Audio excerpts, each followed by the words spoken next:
Hello everyone and welcome to another episode of the ScreenShot, the show where we have raw and unfiltered conversations about issues that we face as young people of Zimbabwe.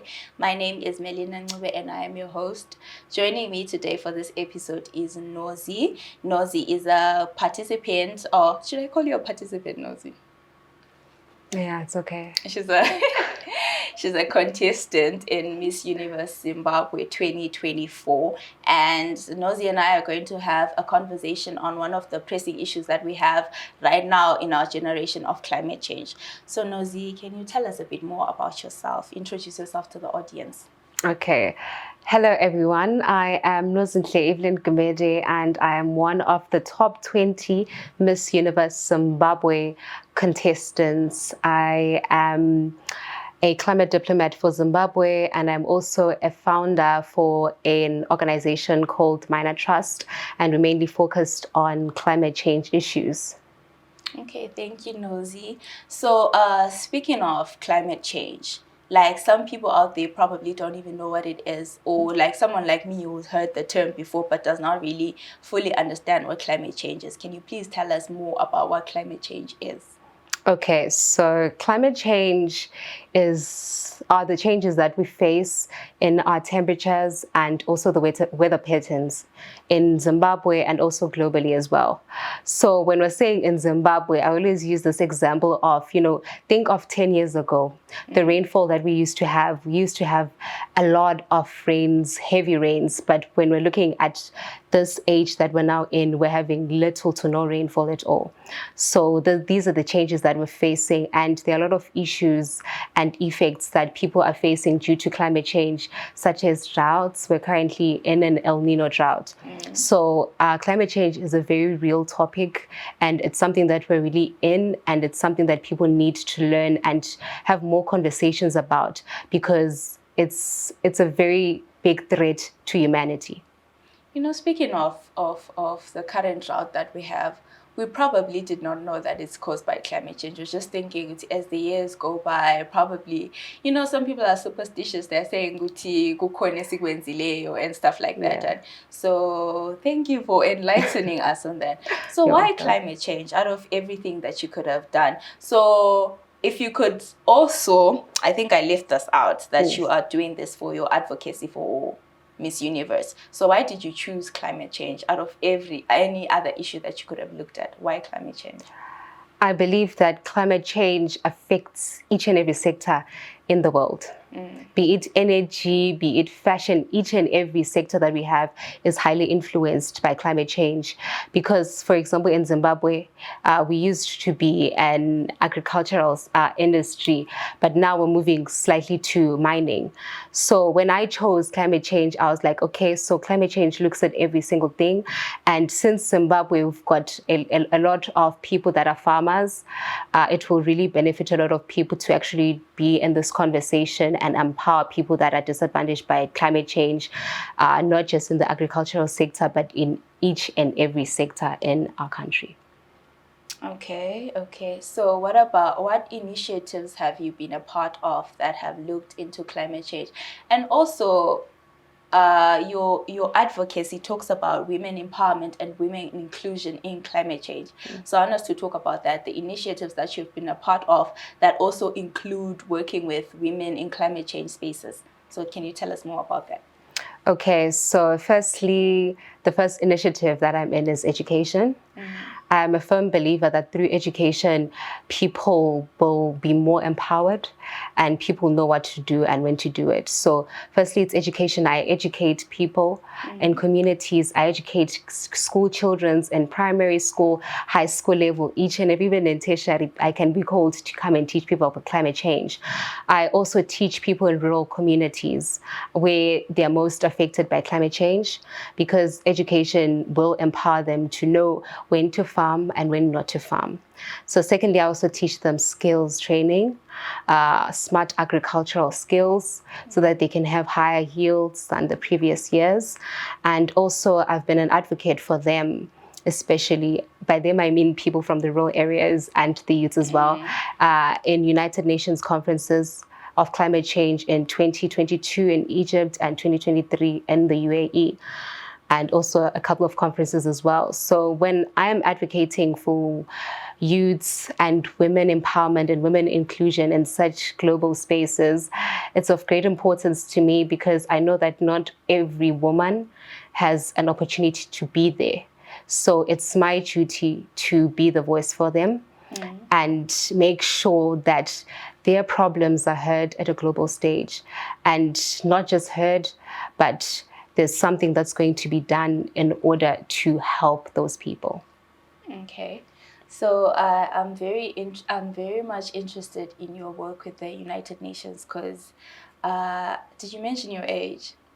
No, I didn't. Because for a 21-year-old, it's such a big feat to be able to be called upon like the United Nations to represent something, especially for your country, you know. So it's not a small feat, and we are proud of you. Thank you. Anyway, so I wanted to say, Uti, I really want to know. So how were you feeling there when it's now like Unozi, Umele is Zimbabwe, yes, on a global space like that? Like, how were you feeling?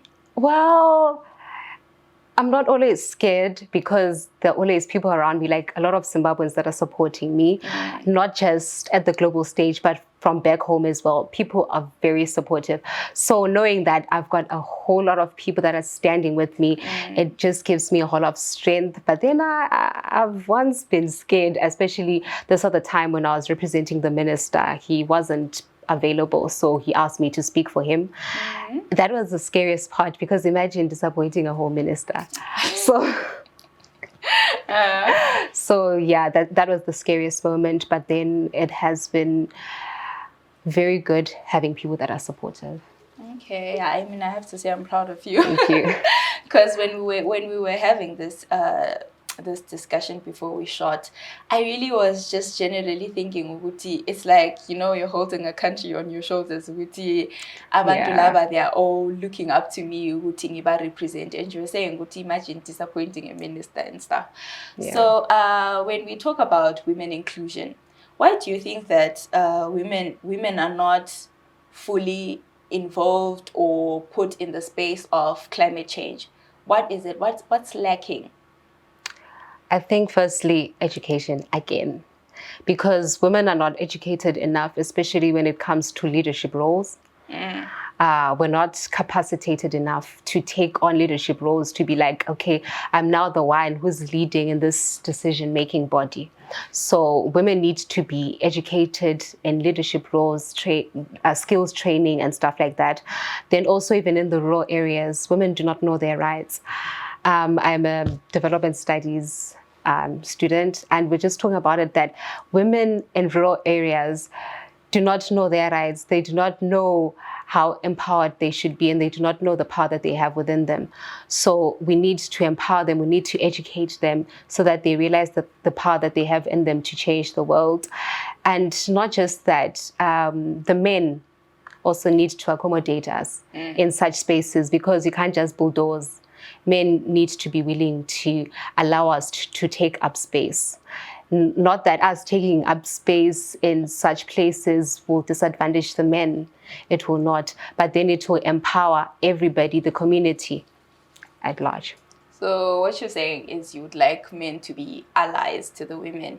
Yes. You know, help us help them in a way, or help each other. It's not a competition. It's not a competition. It's not a competition. Hey, some people might think it is. I don't know. When it comes to taking up space, we're always just trying to bulldoze each other out sometimes. So yeah. Anyway, so tell me about working with young people. You did say you work with women. How do you face any challenges when it comes to educating people when it comes to climate change? Because you did mention that you work with schools, primary, tertiary, so that's basically the youth of Zimbabwe.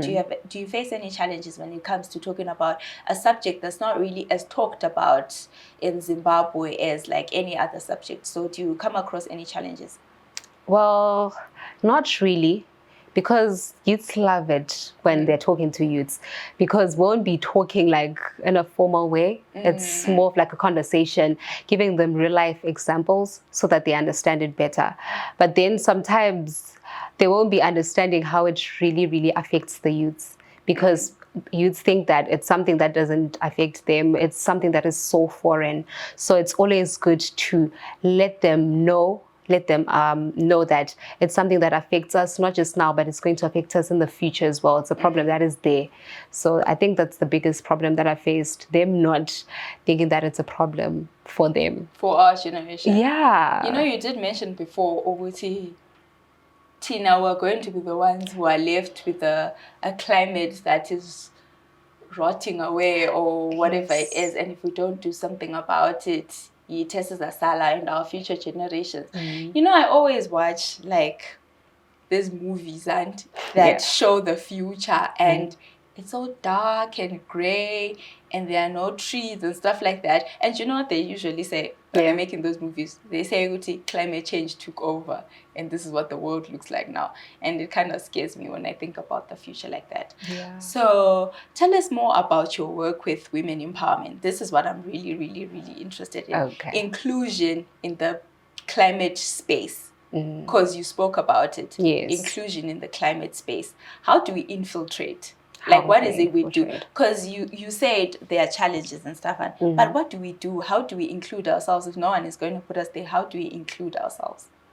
Okay, so firstly, I think women need to just join their hands together and tell each other that we are going to help ourselves. If the men are not going to uplift us, we have to uplift ourselves. We have to uplift each other, sorry. So firstly, we need to I had to say this in Ndebele, right? So that when we're, let's say I empower you, you're not just going to stay empowered by yourself, you're going to empower another woman. So we need to empower ourselves, teach each other. I am so inspired by women, especially in Wilaya nowadays. Women are so inspirational because they empower each other. Because when I feel empowered, I can empower many other women. So through teaching other women these leadership skills and leadership roles, that's how we can infiltrate. But then I believe that education is a key factor that we keep on not realizing, because we can't say that we want women to be in such spaces when they're not highly educated as the men. Because let's say if a man has a master's degree, we can't hire a woman who's got a diploma. We'll end up hiring the men. So women need to be empowered through education. We need to be as educated as can be, because we don't want it to end up as being tokenism. Having women in spaces that they're not supposed to be in. Qualified for. It'll end up being tokenism. So we need to learn, have those skills that are needed so that we can infiltrate. Okay, I hear you. How do you think the beauty pageants plays a role in your advocacy? Like, you're now given the stage and you're passionate about something, which is climate change. So how do you plan on using the beauty pageant as a way of raising awareness for your passions? Okay, so the Miss Universe Zimbabwe, or let me say the Miss Universe platform, is one of the biggest platforms in the world. It's one of the biggest pageants in the world. And there are thousands, if not millions, of people that watch these type of shows. And it is watched in many communities, many countries. So me talking about this advocacy, me talking about climate change on such a big platform, a lot of people will see, a lot of people understand, and a lot of people will take action. Because the beauty pageant is not just about beauty, really. It is about the advocacies that we're for now. Long back, there were not advocacies, but now it is incorporated that no, beauty pageants have been seen to have a lot of people watching them. It's got a huge spotlight. So that spotlight is needed in such areas such as climate change. So you can stand for something, you know, because I hear you. If like millions of people are watching something, I think it's so important that you say something important that would like be an impact. So I want to use Zozibini as an example. You know, there's a friend of mine who told me that when she won the Miss Universe, I don't remember which year it was. It was 2018. 2018. She's like, her last speech is what made me get up and start to do something. Yes. Because she was like, when she spoke about taking up space, I was like, no, man. As a woman, I'm not just like a something that is to be looked at and admired. I need to take up space in many sectors. I was like, okay, go Zozie, you know, and stuff like that. So what are your plans, Nozi, going forward? Like, now our plan is to win Miss Universe. Yours and mine and many other people collectively, we want you to win. But I want to know, like, beyond Miss Universe, what is going on? Because now we've got the title and we're manifesting it, and we're going to work for it. But like, going beyond what you want to do, what is Nozi's life looking like beyond this particular pageant? Okay, so I would like the Miss Universe Zimbabwe organization to help me expand. Since I've got my own organization, Mana Trust, we've been working mainly in Matebeleland. But I want to reach every single corner in Zimbabwe and empower as many women as I can in my reign if I'm to be Miss Universe Zimbabwe. And I believe that if I've got such a big platform, there's so many great things that I can do. And through this reign, or maybe let's say rather in the future, I would like to continue educating women, not just about climate change, but offering them basic education, because climate education can only take them so far. But having basic education such as O-level, they can even venture into different industries that are not solely like in agriculture. They can learn to do other things as well so that they can sustain their families, because I didn't say this before, but then women are disproportionately affected by climate change. We face the most effects because we're most vulnerable to climate change, really, because as women, we're the ones that take care of the families, especially in rural areas. They're the ones that fetch water, fetch firewood, and farm. So those women need to be empowered, and I believe that I'm there to empower them.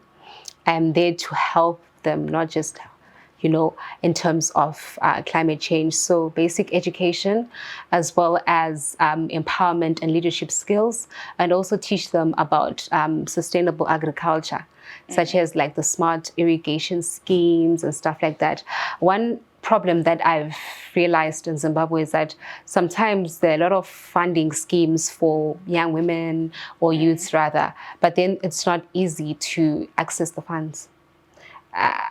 I've got a bad history with accessing funds, especially for my own organization, where it's very hard to access the funding. And you end up giving up sometimes because there'll be so many hurdles, so many turns, so many things.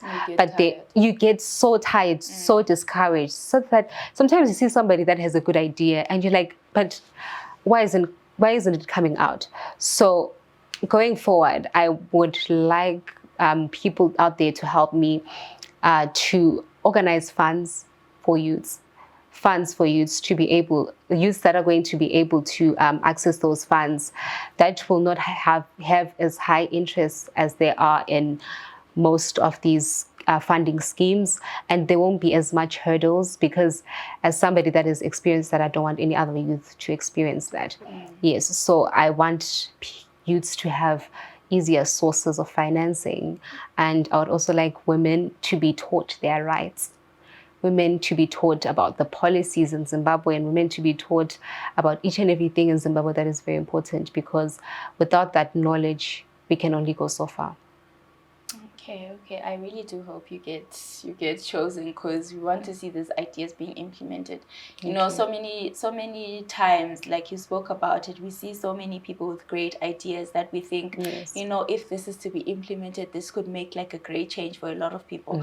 But it rarely ever comes to like a place where we're able to see its rewards and stuff. So I really understand what you say. So now let's talk, okay, we're done with our climate change. Let's talk about you, Nozi. Let's get to know you better. like who is Nozi and stuff like that, you know. I feel like if we're going to vote for you, we need to also know you on a personal basis, because right now you are part of the top 20. Yes. Congratulations. Thank you. Kaya voting is going very well for you. Truly humbled. Auntie Amma response. Yeah. So I really want to know. Oh wait, you're going to boot camp, and yes, I'm going to boot when camp. are you going to boot camp? Boot camp is starting on the 11th of May. So for some people, so for someone who doesn't know what boot camp is, can you tell us what Miss Universe boot camp looks like? Because mina, in my idea, boot camp ngabantu abagijinyiswa bethola amathaya lamaviri landlana. So what's Miss Universe boot camp like? Okay, so the Miss Universe boot camp will be filled with firstly a lot of photo shoots, mostly campaigning for the finale on the 18th of May. So we're going to be trained on how to walk. Some of us already can walk, but maybe some don't know. But then they're going to teach us skills on how to walk, do the turns, the catwalk and everything. We're going to be having fitness training as well. They're going to be teaching us how to speak and how to articulate ourselves well. And they're also going to be teaching us how to be proper ambassadors for Zimbabwe, because the Miss Universe Zimbabwe should be an ambassador for Zimbabwe everywhere you go. You have to represent your country. You have to represent Zimbabwe. So that's what we'll be taught about. But then it's not the jumping through hoops and everything else. For me is. But then it will be pretty nice. It sounds nice. But plus it does help. Auntie Vele, you guys are not just pretty faces. We need to hear your minds and all that. And yes. Everything. So can you tell our viewers at home, please tell them. I don't know if it's possible. Yeah. But this is a board now. I think when this episode is. But then voting is ending on the 18th of May, on the finale. All right. So Savama details, a link and stuff like that. Huh? Yes. All right. Yes. Okay. Okay, so thank you for having me, firstly, and please vote for me. Currently, we're voting for the Voice of Change video. So the Voice of Change video is all about my advocacy. I think I've already touched on that during this interview. We were talking about climate change and women inclusion and women empowerment. And the second link for voting is for the most popular or the most liked or the most favorite, the people's favorite, really. So currently we're leading in both links, and I really do need your support, especially in the voting, because the voice of the people is the voice of God, and the people should choose who they want to represent them. And I feel like I really have to say it. As much as we are for Nozi today, I have to say a big shout out to all the Bulawayo contestants. You know, everyone in Zimbabwe, yes, you guys are very pretty, but you know, you have to rep your hometown. Also, I want to really say, Uti, we're proud of you guys. You guys have been doing so well. You look beautiful. You are stunning. Your advocacy are top notch. So. Thank you. You are really representing the city of kings and queens. You guys are really doing everything that you can, and I'm proud of you, and we'll keep on voting. So Nozi, thank you so much for joining me and having this nice conversation with me. My voice is now going. Thank you for having me. Thank you for having me. And I really do wish you the best in your journey and your obvious win that I've been manifesting since we met today. And everyone at home, thank you so much for watching. And make sure, please, wherever you see Nozinhle Gumede, you leave a like or a comment or something, even if it's not the voting platform. Show your girl some love. She's worked so hard and she's representing our country and our gorgeous, gorgeous city. So, Nozinhle Gumede, everyone. Thank you. So, and also please leave a comment on this video. And if you have any other issues that you want us to talk about and anyone else you'd like to see on the show, please don't feel shy to tell us who it is. So until next week, bye.